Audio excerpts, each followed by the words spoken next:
বাংলার মুখ্যমন্ত্রী হওয়ার পরেই প্রথম ক্যাবিনেট বৈঠক থেকে মুখ্যমন্ত্রী ঘোষণা করেছিলেন সীমান্ত সুরক্ষায় বিএসএফকে জমি হস্তান্তরের সিদ্ধান্তের কথা। ৪৫ দিনের মধ্যে জমি হস্তান্তরের প্রক্রিয়া শুরু করেন অনুপ্রবেশকারীদের চিহ্নিত করে রাজ্যের বাইরে পাঠানোর প্রক্রিয়া।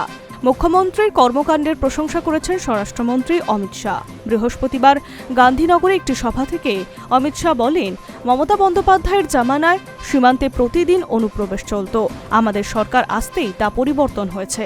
মুখ্যমন্ত্রী হয়েই শুভেন্দু অধিকারী কড়া ব্যবস্থা নিয়েছেন অনুপ্রবেশ রুখতে। বিএসএফকে জমি হস্তান্তরের প্রক্রিয়াও শুরু করেছেন। নিজের সংসদীয় কেন্দ্রে জনসভা থেকে শাহ জানিয়েছেন, যেসব বাংলাদেশি অনুপ্রবেশকারী স্বেচ্ছায় ফিরতে চান তাদের বিরুদ্ধে কোনো আইনি পদক্ষেপ গ্রহণ করা হবে না। প্রসঙ্গত, মুখ্যমন্ত্রী শুভেন্দু অধিকারীও একই ঘোষণা করেছিলেন। জানিয়েছিলেন, যারা সিএ এর অন্তর্ভুক্ত নন তাদের গ্রেফতার করে সরাসরি তুলে দেওয়া হবে বিএসএফ এর হাতে। সমাজ মাধ্যমে মুখ্যমন্ত্রী শুভেন্দু অধিকারী জানিয়েছেন, এখনও পর্যন্ত বিএসএফকে মোট ১৪২.৭৯ একর জমি হস্তান্তর করা হয়েছে। সবচেয়ে বেশি জমি দেওয়া হয়েছে মুর্শিদাবাদেই। কোন জেলায় ঠিক কত পরিমাণ জমি দেওয়া হয়েছে বুধবার রাতে তাও নিজের ফেসবুক হ্যান্ডেলে মুখ্যমন্ত্রী জানিয়েছেন।